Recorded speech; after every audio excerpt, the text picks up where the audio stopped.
Hello friends, welcome back to my YouTube channel. इस video में हम पढ़ने वाले क्लास 6 हिस्ट्री का chapter number 5 kingdoms kings and early republic. So बिना किसी देरी के वीडियो शुरू करते हैं। हमने जो पिछला चैप्टर पढ़ा जिसमें हमने वैदिक एज के बारे में पढ़ा, तो वो एंशिएंट हिस्ट्री का ही एक पार्ट है। फिर उसके बाद आते हैं जनपद और महाजनपद रिपब्लिक, जो हम इस वीडियो में पढ़ने वाले, ये भी एंशिएंट हिस्ट्री का ही पार्ट है। तो शुरू करते हैं। सबसे पहले किंगडम्स की हम बात कर रहे हैं, तो ये कौन होते थे? ये ऑब्वियसली रूलर्स होते थे। ये बनते कैसे थे? रूलर्स कैसे बनते थे? कोई व्यक्ति रूलर राजा कैसे बनता था? अगर हम बात करें एंशिएंट टाइम में, आज से लगभग 3000 साल पहले की, तो अगर हम बात करें 3000 साल पहले, तो रूलर्स बनते थे सेक्रीफाइसेस करके, जिसका एक एग्जाम्पल है अश्वमेध। अश्वमेध अश्वमेध जो है वो ऐसा ही एक रिचुअल है जिसमें सेक्रीफाइस होता है। इसे हॉर्स सेक्रीफाइस भी कहते हैं, जिसकी मदद से राजा बनते थे। अब कैसे राजा बनते थे, तो पूरी प्रोसेस सुनिए, बहुत ही इंटरेस्टिंग है। पूरी हिस्ट्री बहुत इंटरेस्टिंग है वैसे तो अश्वमेध में क्या होता था कि जो राजा है वर्तमान, वो अपना कोई घोड़ा अपने ही किसी व्यक्ति के साथ फ्री छोड़ देता था। जिस राज्य से वो गुजरता था घोड़ा, अगर वहाँ के राजा ने उसको रोक लिया, तो इसका मतलब है कि उन दोनों के बीच में युद्ध होगा। जिस राजा ने उसको रोका है और जो वर्तमान राजा है, जो जीतेगा वो राजा बनेगा। और अगर नहीं रोका, पास होने दिया, तो इसका मतलब उस राजा ने मान लिया कि जो वर्तमान में राजा है वो उससे ज़्यादा शक्तिशाली है। ये पूरी प्रोसेस थी। अब जो भी युद्ध हुआ या फिर नहीं हुआ, और जो वर्तमान राजा है वो रह गया या फिर कोई नया राजा बन गया, तो राजा जो बनता था, फिर कुछ रिचुअल्स परफॉर्म किए जाते थे। और जिन राजा ने उन्हें अपने एरिया से पास होने दिया था, उनको इनवाइट किया जाता है। कुछ और भी लोग आते हैं जो वेस्ट कैटेगरी के थे उस समय, वो उनके लिए गिफ्ट लाते थे। जो प्रीस्ट होते थे वो कुछ रिचुअल्स परफॉर्म करते थे, जैसे कि पवित्र जल छिड़कना, इस तरीके से। और जो राजा होता था वो एक सेंट्रल फिगर था उस समय, जो कि जिसकी एक सिंहासन होता था, जिसका एक, और राजा की जो वाइफ होती थी और जो उसके पुत्र पुत्री होते थे, उन्हें भी कुछ रिचुअल्स परफॉर्म करने होते थे। लेकिन वहाँ पर एक बात देखने को मिलती है कि कुछ लोग जो शूद्र कैटेगरी के थे, वो यहाँ पर पार्टिसिपेट नहीं कर सकते थे ऐसे रिचुअल्स में। तो इसका मतलब है कि यहाँ पर वर्ण सिस्टम था। वर्ण सिस्टम क्या होता है? वर्ण सिस्टम में 4 कैटेगरीज होती हैं: ब्राह्मण, क्षत्रिय, वैश्य और शूद्र। ब्राह्मण, क्षत्रिय, वैश्य और शूद्र।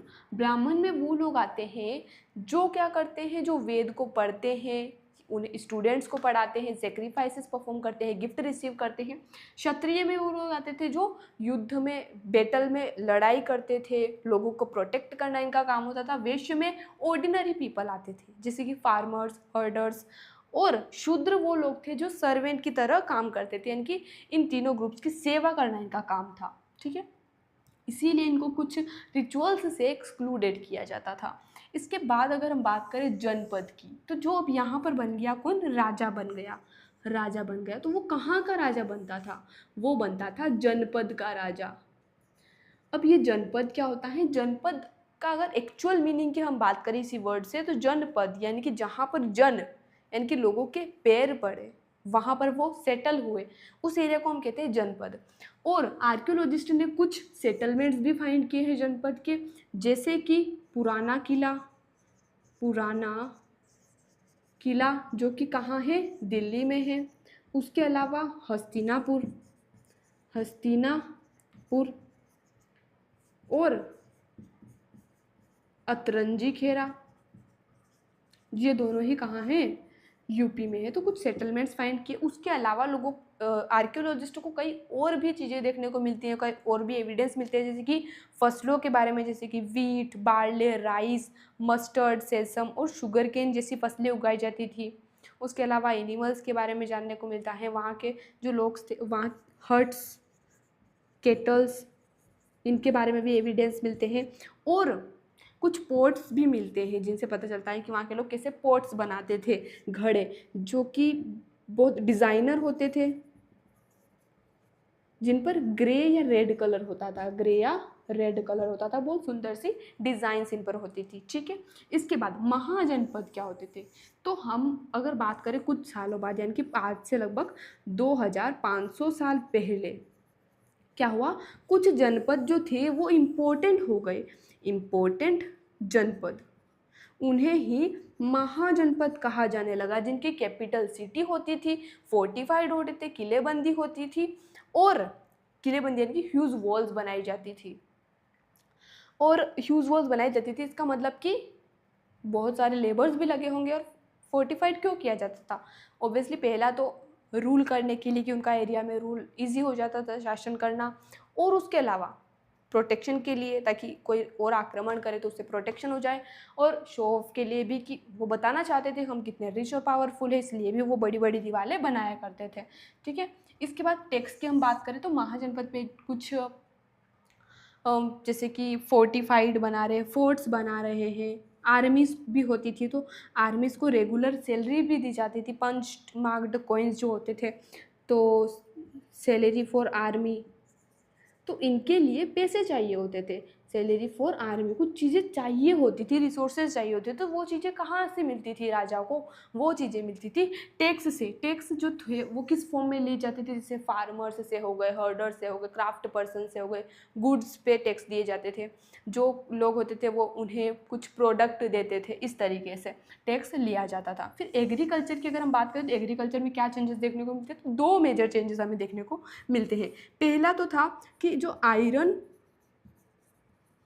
प्लो था उसका यूज़ होने लगा था। पहले अगर हम बात करें जब खेती की शुरुआत हुई थी तो उस समय कौन सा वुडन प्लो यूज़ किया जाता था, लेकिन यहाँ पर आयरन प्लो, जिससे कि बहुत ज़्यादा ज़मीन जोती जा सकती थी इजीली और प्रोडक्शन ज़्यादा होता था।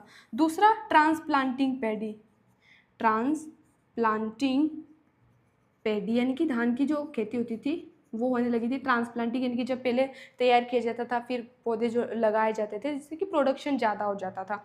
ठीक है, तो ये एग्रीकल्चर में मेजर चेंजेस देखने को मिलते हैं। इसके बाद कुछ महाजनपद और रिपब्लिक की हम बात कर लेते हैं। तो महाजनपद जिसमें सबसे इम्पोर्टेंट क्या था, मगध, जिसके बारे में हमने कुछ चैप्टर्स में डिस्कस किया है पहले, जो कि पहला बड़ा किंगडम था मगध। कहाँ पर था, गंगा रिवर के साउथ में, और गंगा और सोन रिवर इससे पास होती थी, गंगा और सोन रिवर इससे पास होती थी, जो इम्पोर्टेंट थी वाटर सप्लाई के लिए, ट्रांसपोर्टेशन के लिए और फर्टाइल लैंड के लिए। इसके बाद कुछ एरिया जो था वो फॉरेस्ट एरिया था, जहाँ पर वुड भी मिलती थी जो कि बहुत यूज़ होती थी। एलिफेंट भी थे फॉरेस्ट में, जिनको आर्मीज़ के लिए भी ट्रेन किया जाता था। ठीक है, आयरन की माइंस भी थी कुछ, जहाँ से आयरन के वेपन्स और टूल्स बनाए जाते थे। इसके अलावा अगर हम बात करें कुछ इम्पोर्टेंट रूलर्स की, तो यहाँ पर मगध महाजनपद में कुछ इम्पोर्टेंट रूलर जैसे कि अजातशत्रु, बिंबिसार, उसके अलावा महापद्मनंदा, ये कुछ इम्पोर्टेंट पावरफुल रूलर्स हमें देखने को मिलते हैं। कैपिटल सिटी की अगर हम बात करें तो पहले इसकी दो कैपिटल सिटी थी। कैसे, इनिशियली अगर हम बात करें तो राजगृह,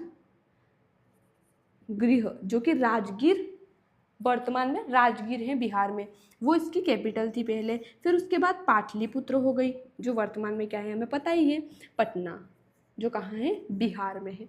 ठीक है, फिर अगर हम बात करें वज्जी, वज्जी क्या है, वज्जी एक रिपब्लिक है, या जैसे मगध एक महाजनपद था, वैसे ही वज्जी में एक दूसरा फॉर्म ऑफ गवर्नमेंट था जिसे गण या संघ कहा जाता था, गण या संघ कहा जाता था। और ये जो गण या संघ होते थे इनमें बहुत सारे रूलर्स होते थे, जिनको सभी को राजा कहा जाता था, जितने भी रूलर्स हैं सभी को राजा कहा जाता था। और जो भी रिचुअल्स राजा को परफॉर्म करने होते हैं सभी मिलकर साथ में करते थे। कुछ प्रॉब्लम होती है, कुछ भी वॉर के वगैरह डिस्कशन करने होते थे, सभी साथ मिलकर असेंबली में पार्टिसिपेट करते थे। ठीक है, जैसे कुछ लोग जो वुमेन दास होते थे वो इसमें पार्टिसिपेट नहीं करते थे, एक्सक्लूडेड थे, जैसा कि हमने वर्ण सिस्टम में बात की।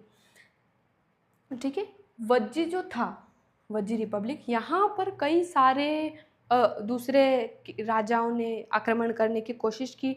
कुछ ने आक्रमण किया, जैसे अजातशत्रु ने भी आक्रमण किया था, लेकिन कुछ संघ कब तक चले, यू वोंट बिलीव, गुप्त साम्राज्य तब तक आया, गुप्त रूलर ने फिर इनको कनकर किया। आप सोच रहे होंगे कि डायरेक्ट गुप्त रूलर आ गया, नहीं, ये जनपद महाजनपद तो थे, इसके बाद मौर्य साम्राज्य आया था। फिर उसके बाद कई सारे छोटे छोटे राजराजा, जैसे कि जिनमें चालुक्य आते हैं, चोल आते हैं, सातवाहन आते हैं, शुंग वंश आते हैं, सभी आए थे। फिर उसके बाद गुप्त साम्राज्य आया था। ठीक है, आप खुद सोचिए कि हम यहाँ बात कर रहे हैं लगभग आज से 2500 साल पहले की।